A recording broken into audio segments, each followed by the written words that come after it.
मिला है धमकी भरा पत्र। तो और 2-3 दिन पहले भी मिला था, हुई धमकी भरा पत्र, दोनों सेम है, दोनों सेम लिखा गया है। तो कहीं न कहीं मामला तो ग्रामीण परिवेश से जुड़ा हुआ है।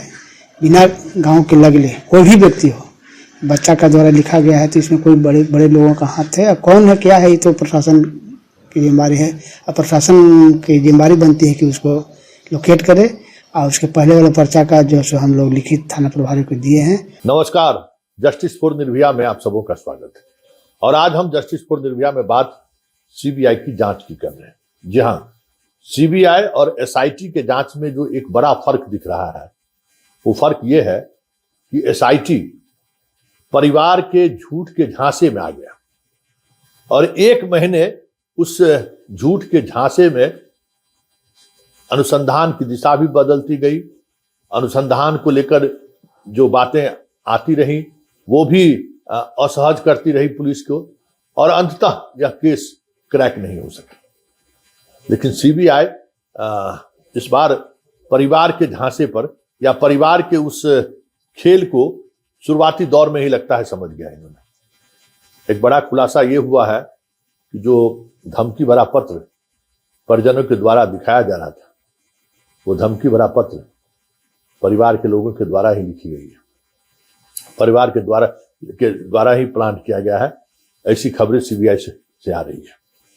और इतना ही नहीं, मामा से, बेटा से, पत्नी से, पिता से, चाचा से, जितने रिश्तेदारों से जो पूछताछ हुई है, उस पूछताछ के दौरान जो बातें सामने आई है, वह बातें यही कह रही है कि निर्भया के साथ जो कुछ भी हुआ है, वो जिस वजह से दुनिया छोड़ी है, कहीं न कहीं परिवार इसके लिए जिम्मेवार है। पूरी तौर पर फोकस्ड जांच अभी सीबीआई यही कर रही है। उसका अंडरगारमेंट्स में सीमेंट्स मिला कि नहीं मिला, पोस्टमार्टम रिपोर्ट में जो संभावनाएं व्यक्त की गई कि रेप से इनकार नहीं किया जा सकता है, उन सब किसी भी बात को लेकर सीबीआई फिलहाल जांच की दिशा की तरफ नहीं बढ़ रहा है। उन सब तमाम चीजों को सीबीआई अभी फिलहाल टच नहीं कर रही है। सीबीआई का पूरा फोकस 25 तारीख को रात में कॉल, 26 तारीख को जहानाबाद पहुंचना, 5 तारीख को जहानाबाद से पटना पहुंचना। ये इस बीच जहानाबाद में उसके साथ क्या हुआ, उसके माँ पिताजी क्यों ले गए अचानक गाड़ी पर, सुबह गाड़ी लेकर आए, वो क्यों ले गए, दवा खरीदारी से लेके बाकी जो कुछ भी एविडेंस है, वो सारे एविडेंस को सीबीआई कलेक्ट कर रही है। और उसी में भाई के मोबाइल को सीबीआई ने जब्त किया है। कल हमने खबर चलाई था कि वो किसी मैकेनिक के यहाँ से मोबाइल बरामद नहीं हुआ है। पान दुकान पर पीड़िता के भाई का एक दोस्त छोटू है, वही जाकर वहां मोबाइल रखा। जब सीबीआई ने दबिश बनाई और जब हुआ कि भाई अगर सहयोग नहीं कीजिएगा तो हम आपको गिरफ्तार भी कर सकते हैं, तब जाकर वो अपने एक दोस्त को फोन किया और वही दोस्त छोटू जो है लाके पान दुकान पर दिया। उसका डाटा एनालिसिस चल रहा है। मतलब कहीं न कहीं भाई के मोबाइल फोन से, मामा के मोबाइल फोन से, माँ के मोबाइल फोन से और पीड़िता के मोबाइल फोन से, चारों के मोबाइल फोन का डाटा का विश्लेषण हो रहा है कि आखिर 10 दिनों तक जहानाबाद रहने के दौरान पीड़िता के साथ घटित क्या हुई। क्योंकि जो उनके शरीर पर चोट का निशान है, वो निशान घटना जिस दिन 6 तारीख को हॉस्पिटल वो पहुंची थी, उससे 3-4 दिन पहले का वो निशान है। मतलब कहीं न कहीं पीड़िता के साथ मारपीट की घटना घटित हुई है और वो घटना कहीं न कहीं परिवार के तक सीमित है। इसलिए ये सीबीआई की टीम पूरी तौर पर जहानाबाद को फोकस कर गया है। अभी भी हर तमाम ऐसे पहलुओं पर सीबीआई जहानाबाद में बनी हुई है, जांच कर रही है, जिससे ये समझ में आ सके कि 10 दिनों में पीड़िता के साथ हुआ क्या। क्योंकि सीसीटीवी के मूल्यांकन के बाद और जो फॉरेंसिक एक्सपर्ट है जिसने कहा है कि किसी भी तरीके का सीसीटीवी में छेड़छाड़ नहीं है, उसके बाद सीबीआई भी इस बात को लेकर कह सकते हैं कि मान लिया है घटना सुसाइड है कोई बाहरी तत्व अंदर प्रवेश नहीं किया है। बाकी रेप के लेकर जो कुछ भी पोस्टमार्टम रिपोर्ट हो, चाहे अंडरगारमेंट्स में जो बातें सामने आई हैं, उन बातों को लेकर सीबीआई मतलब बेफिक्र है एकदम। उस पर सीबीआई का कोई ध्यान ही नहीं है। सीबीआई मान रही है कि जब कोई अंदर एंट्री किया ही नहीं तो यहां कुछ इसके साथ हुआ ही नहीं, तो फिर अगर रेप हुआ हो, अगर स्पर्म मिला हो तो जहानाबाद से जुड़ा मसला है, पटना से तो जुड़ा हुआ मसला है।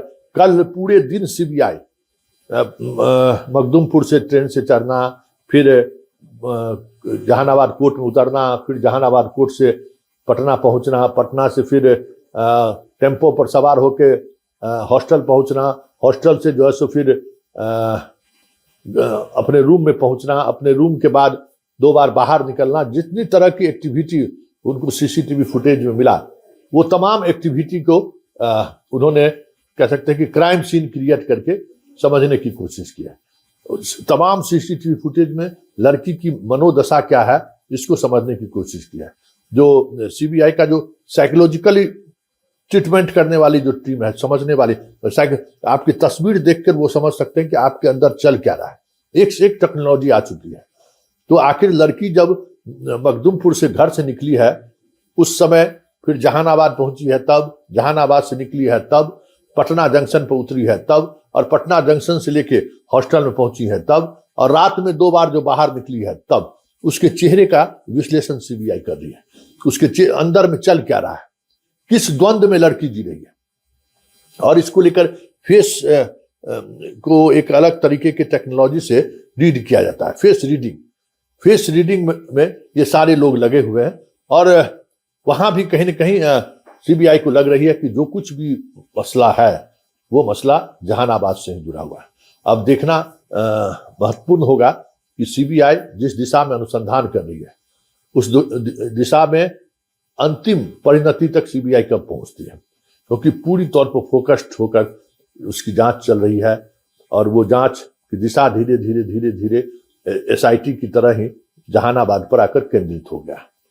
और जहानाबाद से जो खबरें आ रही हैं, अब लगातार हम आपको खबर आप तक पहुंचा रहे हैं। जिस तरीके की खबरें आ रही हैं वो भी आप तक पहुंचा पा रहे हैं। और एक बात समझ लीजिए कि सीबीआई की जांच जिस दिशा में बढ़ रही है और जिस तेजी से बढ़ रही है, इसी महीने के अंत तक मामले का खुलासा हो जाए तो कोई बड़ी बात नहीं।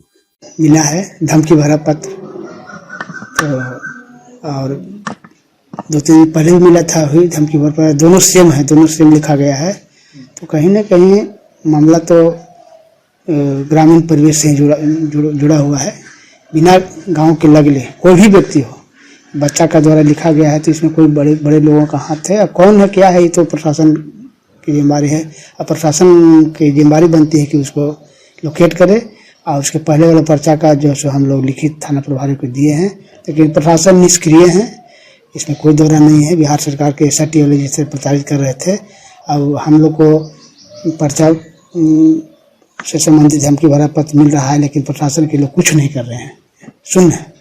यहाँ चौकीदार भी हैं, यहाँ और 2 जैसे लाठी डंडा पार्टी आरक्षी लोग हैं, रहते हैं, सुरक्षा की दृष्टि से आए हैं प्रशासन के द्वारा, लेकिन तो उनके सुरक्षा के मद्देनजर रखते हुए जैसे कुछ नहीं हो रहा है, और लगातार धमकी मिल रही है। हम लोग डरे हैं, सहमे हैं, बहुत हतोत्साहित हैं, और यही उम्मीद रखते हैं प्रशासन से कि सुरक्षा मिले, लेकिन निष्क्रिय है यहाँ के तंत्र। आज भी पर्चा कहाँ मिला?